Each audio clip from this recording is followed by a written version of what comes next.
الحمد للہ وکفی وسلام علی عباده الذین اصطفی اما بعد۔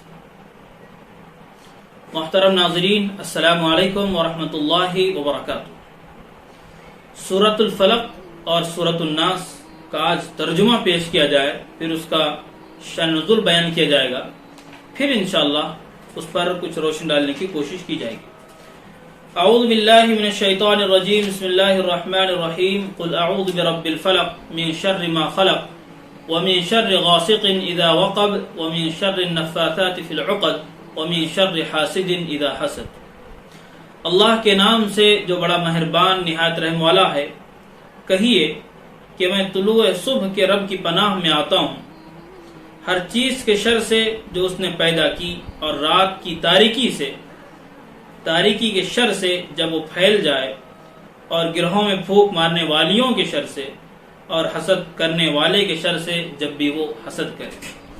بسم اللہ الرحمن الرحیم، قل اعوذ برب الناس ملک الناس الہ الناس من شر الوسواس الخناس الذی یوسوس فی صدور الناس من الجنۃ والناس۔ اللہ کے نام سے جو بڑا مہربان نہایت رحم والا ہے، کہیے میں پناہ میں آتا ہوں تمام لوگوں کے پروردگار کی، لوگوں کے بادشاہ کی، لوگوں کے معبود کی، وسوسہ ڈالنے والے خناس کے شر سے جو لوگوں کے سینوں میں وسوسے ڈالتا ہے، جنوں اور انسانوں میں سے۔ یہ دو صورتیں ہیں، سورۃ الفلق اور سورۃ الناس۔ ان صورتوں کو معوذتین کہا جاتا ہے۔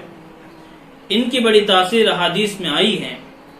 سب سے پہلے ہم اس کا شأن نزول، اس کا بیک گراؤنڈ، اس کا پس منظر، کس بیک گراؤنڈ میں صورت نازل ہوئی وہ معلوم کریں، اس کے بعد انشاءاللہ اس کی تفسیر آیت کے اعتبار سے دیکھی جائے گی۔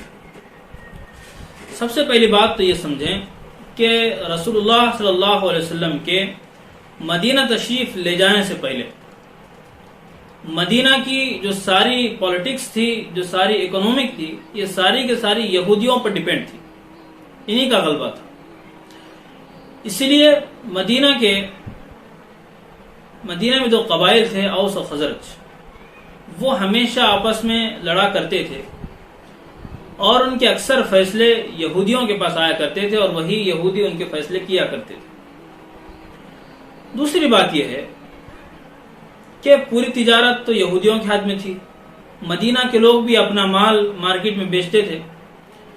مدینہ کے اصل باشندے زراعت پیشہ تھے، کھیتی کرتے، اسی لیے ان کو قرض کی ضرورت پڑتی تھی، اور یہودی ان کو قرض دیا کرتے تھے، اور طرح طرح کے اس میں بےہودہ کام بھی کرتے تھے قرض کی ادائیگی کے لیے۔ یہاں تک بھی نوبت آئی ہے، روایت میں آتا ہے کہ مقروض کی عورت کا مطالبہ بھی وہ کیا کرتے تھے، اس حد تک وہ گرے ہوئے تھے، یہاں تک ان کے اخلاقی معیار گر چکا تھا۔ تو جب رسول اللہ صلی اللہ علیہ وسلم مدینہ تشریف لائے تو پھر ان کی یہ چودراہٹ ختم ہو گئی، بالکل ہر اعتبار سے ان کی چودراہٹ ختم ہو گئی۔ انہوں نے رسول اللہ صلی اللہ علیہ وسلم کو ہر ممکن کوشش کی تکلیف پہنچانے کی، ایذا پہنچانے کی، مسلمانوں کو تکلیف پہنچانے کی، لیکن ان کی کوششیں تمام کی تمام رائے گاہ چلی گئی، بیکار ہو۔ یہودیوں کا شروع سے یہودیوں کے اندر جادو ٹوکے کا رواج رہا ہے، بائبل میں بھی اس کا تذکرہ موجود ہے۔ اس زمانے میں بنو زریق کا ایک شخص لبید بن عاصم یا عاصم جادوگر کے اعتبار سے بہت مشہور تھا۔ گرچہ یہ قبیلہ مدینے میں بسا کرتا تھا، ان میں ایک شخص تھا لبید۔ چنانچہ خیبر کے ایک وفد نے آ کر لبید سے اس بات کی تمنا کی، اس بات کی خواہش ظاہر کی، درخواست کی کہ وہ رسول اللہ صلی اللہ علیہ وسلم پر جادو کرے۔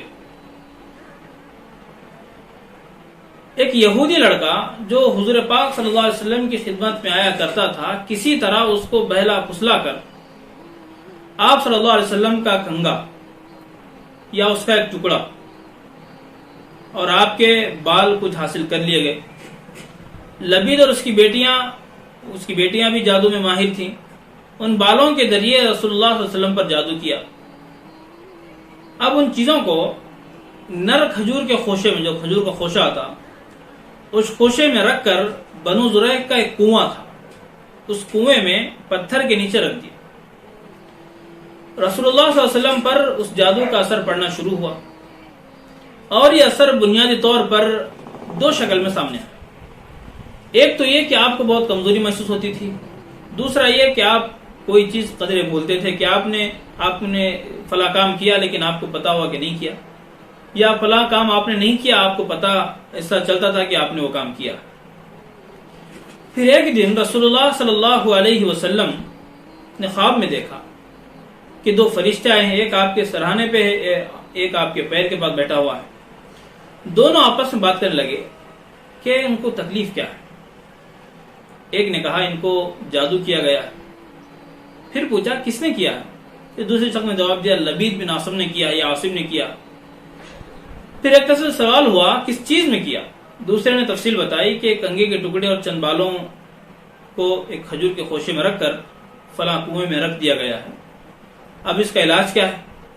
تو دوسرے نے بتایا کنویں کا پانی خالی کر دیا جائے، پھر نیچے دبی ہوئی چیزوں کو نکال دیا جائے۔ رسول اللہ صلی اللہ علیہ وسلم نیند سے بیدار ہوئے۔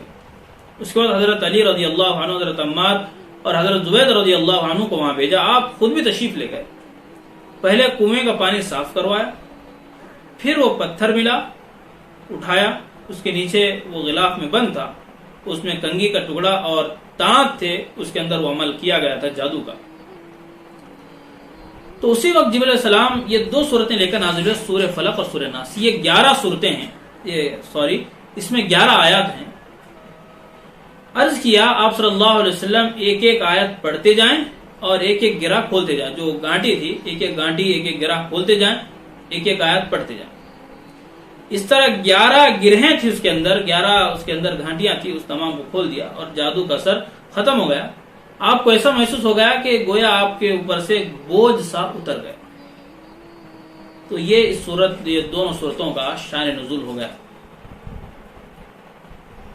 اب ہم دیکھیں اس واقعے کے پیش نظر بہت ساری باتیں ہیں۔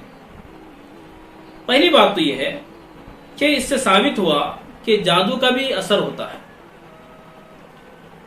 دوسری بات، جادو کا اثر پیغمبر پر بھی ہو سکتا ہے۔ اس بات کو رک کے ہم دیکھیں، قرآن پاک کی ایک آیت ہے وَلَا يُفْلِحُ السَّاحِرُونَ کہ جادوگر کامیاب نہیں ہوتے۔ ایک دوسری آیت ہے وَلَا يُفْلِحُ السَّاحِرُ ایسوتا کہ جادوگر جہاں بھی جاتا ہے کامیاب نہیں ہو پاتا۔ لیکن یہاں پہ ہم کو لگ رہا ہے کہ جادو ہوا ہے۔ تو دو آیت میں اور اس واقعے میں کیا تضاد ہے، کیا اس کے اندر ڈیفرنس ہے؟ کوئی اس کے اندر ٹکراؤ نہیں ہے۔ آیت میں جو ہے کہ جادوگر کامیاب نہیں ہوتا، اس کا تذکرہ اللہ نے فرمایا، اور یہاں پر رسول اللہ صلی اللہ علیہ وسلم کو جو جادو ہوا ہے اس میں دونوں میں ٹکراؤ نہیں ہے، کیونکہ جادو کا اثر ہونا اور ہے، جادوگر کا مقصد میں کامیاب ہونا دوسری بات ہے۔ ایک ہے جادو کا اثر ہونا، ایک دوسری بات ہے جادوگر کا اس جادو میں کامیاب ہونا۔ تو یہ نہیں ہو سکتا۔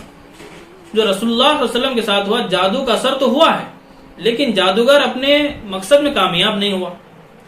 جادوگر کا مقصد تھا کہ آپ دعوت دینے سے رکیں، تبلیغ سے رکیں، دعوت دینے سے رکیں، لیکن یہ کام نہیں ہوا، ایک تھوڑا سا اس کا اثر ہوا۔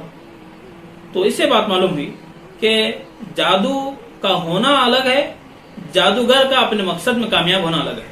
یہاں رسول اللہ صلی اللہ علیہ وسلم پر جادو کا اثر تو ضرور ہوا لیکن جادوگر اپنے مقصد میں کامیاب نہیں ہوا۔ اسی طرح حضرت موسیٰ علیہ السلام کے سامنے جادوگروں کا جب ان کے سامنا ہوا، انہوں نے اپنی لاٹھیاں اور رسیاں پھینک دی اور تمام لاٹھیاں اور رسیاں سانپ بن گئی، دوڑنے لگی۔ تو فَأَوْجَسَ مِنْهُمْ خِیفَةً کہ موسیٰ علیہ السلام کو کچھ گھبراہٹ محسوس ہوئی۔ اب دیکھیے، گھبرانا، جادو کا اثر ہونا یہ نبوت کے خلاف نہیں ہے، کیونکہ نبی بھی ایک انسان ہوتے ہیں، نبی بھی انسان ہوتے ہیں، اور یہ ظاہر چیز ہے کہ آگ لگے تو اس کا جلنا، یہ ظاہری چیزیں ہیں، اس کا اثر ہوگا۔ تو موسیٰ علیہ السلام کو تھوڑی دیر کے لیے تھوڑی سی گھبراہٹ محسوس ہوئی، اور یہ گھبرانا یہ نبوت کی شان کے خلاف نہیں ہے، یہ انسانی طبیعت ہے۔ اگر نہ گھبراتے تو تب اس پر اشکال ہو سکتا تھا، لیکن گھبرایا ہے تو اشکال کی کوئی گنجائش نہیں ہے اس کے اندر، کہ انسانی طبیعت ہے، وہ گھبراتی ہے۔ پھر اللہ نے حوصلہ دیا۔ تو وہاں پر بھی وہاں پر جادو کا اثر ہوا، لیکن جادوگر کا جو مقصد تھا کہ موسیٰ علیہ السلام پر غلبہ حاصل کرنا، فتح حاصل کرنا، وہ نہیں ہو پایا۔ تو یہ بات معلوم ہوئی کہ جادو کا اثر ہونا الگ ہے، جادوگر کا اپنے مقصد میں کامیاب ہونا الگ ہے۔ تو پہلے بات تو معلوم ہوئی کہ جادو کا اثر بھی ہوتا ہے۔ دوسری بات یہ معلوم ہوئی کہ جھاڑ پھونک جائز ہے۔ کب جائز ہے؟ جب یہ اسلامی عقیدے کے خلاف اس کے اندر کوئی چیز ایڈ نہ کی جائے، صحیح اسلامی عقیدے کے ساتھ، صورتوں کے ساتھ، دعاؤں کے ساتھ اس کو کیا جائے تو جھاڑ پھونک بھی جائز ہے۔ کیونکہ رسول اللہ صلی اللہ علیہ وسلم سے خود مروی ہے کہ آپ صلی اللہ علیہ وسلم نے اپنے نواسے حضرت حسن اور حضرت حسین رضی اللہ عنہما پر اعوذ بکلمات اللہ التامہ من کل شیطان وہامہ ومن کل عین لامہ پڑھ کر دم کیا کرتے تھے۔ تو یہ بات معلوم ہوگی۔